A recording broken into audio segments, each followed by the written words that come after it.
राजीनामा कानाकोपऱ्यात ज्या प्रकारे ही तरुणाई देशाची रस्त्यावर उतरली होती, आंदोलन कसं केलं जावं याचे जुने सगळे परिपाठ मोडून काढत त्यांनी आपल्या पद्धतीने जेनझी पद्धतीने हे आंदोलन केलं आणि केंद्रीय शिक्षण मंत्र्यांच्या राजीनाम्याशिवाय आम्ही मागे हटणार नाही, नथिंग लेस दॅन दॅट असं म्हणत ते अजूनही आंदोलनावरती ठाम होते. आणि अखेर गेली 12 वर्ष खरं तर मोदी सरकार आल्यापासून अशा कुठल्याही प्रकारच्या आंदोलनाला ते दबावाला बळी पडले नसताना आज फक्त आणि फक्त देशाच्या तरुणाईने हे राजकीय पाठिंब्याशिवाय करून दाखवलेलं आहे. त्यामुळे या तरुणाईचं कौतुक आहे. आणि महाराष्ट्रात या आंदोलनाचं नेतृत्व करत होते शिवसेना उद्धव बाळासाहेब ठाकरे पक्षाचे नेते आमदार आदित्य ठाकरे. आपल्यासोबत आदित्यजी, जसं मी म्हटलं आदित्यजी, सगळ्यात पहिले केंद्रीय शिक्षण मंत्र्यांचा राजीनामा झाला, समाधानी आहात? मला वाटतं त्याच्याही आधी मी सांगतो की मी नेतृत्व करत नव्हतो, हे जेनझी नेतृत्व करत होतं. माझं काम एवढंच होतं आणि मी मानतो आमच्या पक्षाचं काम एवढंच होतं की जे कोणी आंदोलन करते आहेत ही सगळी तरुण मुलं आहेत, तरुण मुली आहेत, विद्यार्थी आहेत, त्यांच्यासोबत अनेक भारतीय नागरिक हे भारतासाठी उतरले होते, हिंदुस्थानासाठी उतरले होते.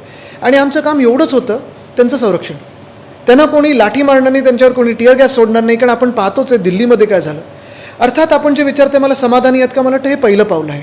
आणि ह्यालाच भाजप घाबरत होतं, कारण आपण पाहिलं असेल पूर्ण ह्या आत्ताच्या आंदोलनामध्ये गेल्या 20 दिवसात जवळपास जे वातावरण बनत गेलं, दिल्लीमध्ये तर चिघळलंसुद्धा, भाजप विरुद्ध भारत असं एक चित्र हे सगळीकडे निर्माणच नाही झालं, ते हे सत्य परिस्थितीत उतरलं. अनेक लोक हेच विचारत होते की सोनम वांगचुक यांना असं किडनॅप करून अटकेत येण्याची काय गरज होती? ती व्यक्ती तर उपोषणच करत होती ना शांततापूर्व. तसंच पाहायला गेलं तर 20 तारखेला म्हणजे आम्ही 19ला आमचं इकडे शिवाजी पार्कात जो एक आंदोलन केलं ते एवढ्यासाठीच केलं होतं की 20 तारखेला ह्यांचा मोर्चा आहे, सगळी तरुणी उतरणार आहे, तर कशाला ते व्हिज्युअल्स वगैरे डिस्टर्ब करायला नको.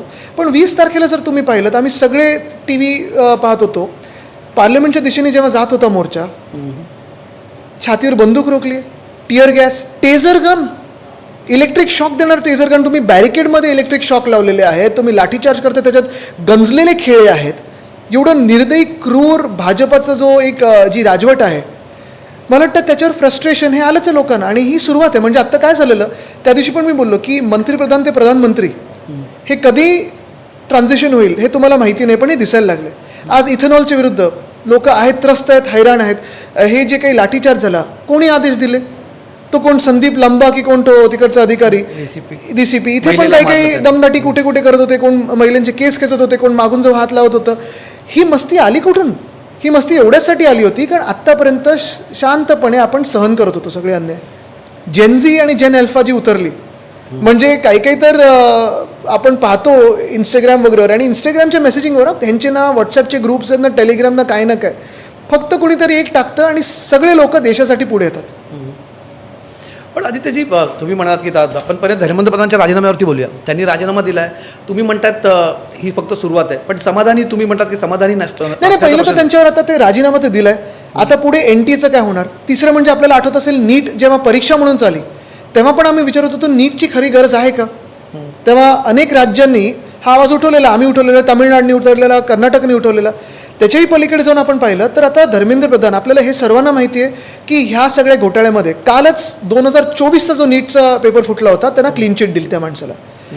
आत्ताचं जे 26चा फुटला, दुर्दैवाने केंद्रबिंदू महाराष्ट्र राहिला. 4 की 5 जे पकडले गेले ते महाराष्ट्रातलेच होते, भाजपच्या कोण कोण जवळ होतं ते सगळे तसे नेमले होते. तिसरी गोष्ट म्हणजे आपल्या सर्वांना हे माहिती आहे की कमीत कमी 20 मुलामुलींनी, विद्यार्थ्यांनी आत्महत्या केलेली आहे. मग धर्मेंद्र प्रधानवर कल्पेबल होमिसाईड आता टाकलं पाहिजे, तो गुन्हा दाखल झाला पाहिजे. कारण जर तुम्ही एक्सेप्ट केलं ना की तुमचा माणूस निकम्मा होता, आता त्यांना पुढे कुठचंही पद दिलं नाही गेलं पाहिजे. या मागण्या तर आहेत आमचं. लाठीचार्ज कोणी ऑर्डर केला ही चौकशी झाली पाहिजे. म्हणाला की कल्पेबल होमिसाईड अर्थात त्यांच्यावरती खुनाचे गुन्हे दाखल व्हावेत असं व्हायलाच पाहिजे. तुमची मागणी आहे धर्मेंद्र प्रधान यांच्यावर? जबाबदार कोण आहे अजून? अर्थात आहे माझी मागणी. कारण जर तुम्ही पाहाल 20 विद्यार्थ्यांनी का परत म्हणजे हे तुम्ही पाहताय 24मध्ये पेपर फुटला, 23मध्ये पेपर फुटला. परत जे काही प्रधानमंत्री महोदय सांगतात की आम्ही कायदे कडक मागच्या वर्षी पण केलेत तुम्ही, मग पेपर का फुटतात? आणि तुमच्या सरकारला नीट पेपर एका ठिकाणून दुसऱ्या ठिकाणी न्यायला एअरफोर्सचे हेलिकॉप्टर लागतात. म्हणजे काय तुमच्या सरकारची विश्वासार्हता आहे? तुमच्या स्वतःच्या अधिकाऱ्यांवर काय विश्वासार्हता आहे? तुमच्या स्वतःच्या कर्मचाऱ्यांवर काय विश्वासार्हता आहे? सरकारी कर्मचाऱ्यांवर काय विश्वास ठेवलाय तुम्ही? एवढा कमी विश्वास आहे. की कुवत नाही करण्याची काम? आदित्यजी, मला तुम्हाला हा प्रश्न विचारायचा आहे. म्हणजे आपण ही ताकद तुम्ही म्हणालात की या ताकदीचं तुम्ही कौतुक केलं, ही ताकद रस्त्यावरती उतरली. सरकारला माझ्या मते गेली 12 वर्षात असं पहिल्यांदाच एक पाऊल मागे घ्यावं लागलं, 2 पावलं मागे घ्यावी लागलीत. पहिल्यांदा पण शेवटचं नाही आहे. हो, पण मग याच्या पूर्वी असं का शक्य झालं नाही? राजकीय पक्षांना कारण आपण तरुणांनी पाहिलं करून असेल, दाखवलं. एक महत्त्वाचा मुद्दा म्हणजे हे जे आपण राग पाहतोय, मी तुम्हाला काल पण मी हेच सांगितलं आणि आज पण सांगेन, एक महत्त्वाचं आहे की ही जी पिढी आहे, जेन झी आपण त्याला बोलतो किंवा जेन अल्फा, त्यांच्या पुढची पिढी, तसं पाहायला गेलं तर आपल्याला वाटायचं अरे हे फक्त इंस्टाग्रामवर मीम बनवतात, ही नॉन सिरियस जनरेशन आहे, नवीन नवीन शब्द आपल्याला ऐकू येतात, ते असं केलं तर लिटल हार्ट काय, असं केलं की आय एम वायबिंग वगैरे, असं काय काय ते आहे त्यांचं, बरोबर आहे. हे आपल्याला कळण्याच्या पलीकडे. आपल्याला वाटलं हे फक्त नवीन शब्द शिकवतात. हिंमत काय असते ती आपल्याला शिकवली यांनी. म्हणजे तुम्ही बघा ना, एखाद्या 3-4 पोरांना एका पोलिसाच्या गाडीत घेतलं आणि तो पोलिसवाला त्याला धमकी देतो की तुझ्यावर 50 ग्रॅम मी ड्रग्सची पावडर ठेवीन आणि केस बनवीन, तुझं आयुष्य बर्बाद करीन. तो मुलगा बघा किती हिंमत असेल, त्याच्यावर हसतो तो तोंडावर आणि त्यांनी व्हिडिओ बनवला, तो रिलीज केला व्हिडिओ.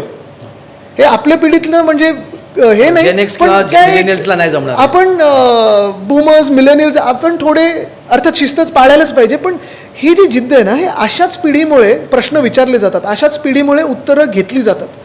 आणि ह्या पिढीबद्दल तर बोलावं तेवढं कमी आहे. पण यांनी एक दिशा दाखवून दिली राजकीय पक्षांना सुद्धा. आपण let us talk as you know, आपण एक त्रयस्थ म्हणून बोलूया या विषयावरती. या पिढीने सगळ्यांना, सरकारला तर धडा दिलाच आहे, पण विरोधी पक्षांना सुद्धा एक प्रकारे 100% धडा ना. दिलाय की आंदोलनं अशी केली जातात. तुम्ही कमलेशजी, मी traditional- मध्यंतरी पण पाहत होतो जेव्हा खरं तर सोनमजी आंदोलनाला बसले, नंतर हे सगळं, त्याच्या आधी पण अनेक आंदोलनं राजकीय पक्षांनी पण केली वगैरे. पण हे एक निश्चितपणे आपल्याला मानायला पाहिजे की तरुणाई जेव्हा पुढे आली आणि याचा चेहरा तिरंगा होता, तेव्हा लोकांनी साथ दिली. आता काल पण तुम्ही पाहिलं असेल, मी भाषण दिलंच नाही. होय. मी आणि आम्ही 2-2 मिनटं बोललो, उद्धव साहेब पण 2 मिनटं बोलले. का? एवढंच सांगायला की तुम्ही इथे आहात, तुमच्यावर कोणी काही अत्याचार करणार नाही, अन्याय करणार नाही, आम्ही तुमच्या सोबत राहायला आलोत. बस तेवढंच त्यांना अश्युरन्स दिला, बाकी काही नाही. आम्ही तुम्हाला जे आंदोलन करायचे ते करा आणि पुढे पण झालं पाहिजे. आणि माझं मत आधी पण माझ्याबद्दल असंच होतं की तुमचं आणि माझं डिसएग्रीमेंट होऊ शकतं. ही जी पिढी तिथे आली, कदाचित तुम्ही मला मतदान करणार नाही करणार हा फार वेगळा प्रश्न आहे, पण तुम्ही भारतीय नागरिक आहात आणि तुम्हाला आंदोलन करण्याचा की तुमचा आवाज उठवण्याचा तुम्हाला अधिकार आहे. हे एक मला वाटतं निश्चित आपण केलंच पाहिजे देशामध्ये. दुसरी गोष्ट, मला वाटतं हे जे काही CJP चालू झालं, जी पूर्ण आदर ठेवून जसं म्हणायला लागतं, तसं चीफ जस्टिस ऑफ इंडियाने जेव्हा आम्हाला सगळ्या यूथना त्यांनी कॉक्रोचेस बोलले, त्यांना वाटलं नव्हतं की एक पॅरोडी पेज, आणि अभिजित तिथे US मध्ये बसलेला, त्यांनी पॅरोडी पेज सुरू केलं. जेवढं सुरू झालं त्याचं फॉलोईंग, मी बघत होतो, माझे मित्र, माझ्या भावाचे मित्र, त्यांच्या पुढची पिढी, त्यांचे सिबलिंग्स वगैरे, हे सगळे भावंड वगैरे हे CJPला फॉलो करायला लागले. आणि अर्थात आम्ही मिनिटांनी बघत होतो, अरे CJPचं तर एवढं फॉलोईंग झालं, CJPचं एवढं फॉलोईंग झालं. बघा, CJP काही पक्ष म्हणून पुढे आलेला नाही, कदाचित येईल नाही येईल ही फार वेगळी गोष्ट आहे. पण ह्याच्यात एक महत्त्वाचं होतं की जे आत्तापर्यंत ट्रेडिशनल राजकारण चालू आहे आणि जे काही 2-4 वर्षात आपण पाहिलेलं आहे, 750 सीट्स करायचे आहेत म्हणून 3-4 पक्ष फोडा, मग कोर्टात 4 वर्ष प्रलंबित ठेवा, कोर्टात गेलं की विचारतात व्हॉट इज द अर्जन्सी, हे सगळे जे घाणेरडं राजकारण, मग कितीतरी म्हणजे तर बॅनरबाजी असेल राजकीय पक्षांची. मी किती वेळा आता 2-3दा तर मुख्यमंत्र्यांनी लिहिले की तुम्ही थांबा, आम्ही तुमच्या पुढे जाऊन एक पाऊल टाकतो की आम्ही पण कुठेही पोस्टर लावणार नाही. पण कुठे ना कुठेतरी आता झालं ना, निवडणुका होऊन गेल्या, हो, किती राजकारण करायचं, किती पक्ष फोडाफोडी करायचे. काल परवाकडे पण कोणाच्या घरी चोरी झाली, 2.5 कोटी सापडले. हे म्हणजे कुठूनही खोके येतात, 50 खोके ते 50 ग्रॅम, हा जो प्रवास झाला, अक्षरशः तुम्हाला सांगतो, देशाला आता ह्या सरकारबद्दल किंवा एकंदर राजकारणाबद्दल एवढी घाण वाटायला लागली. पण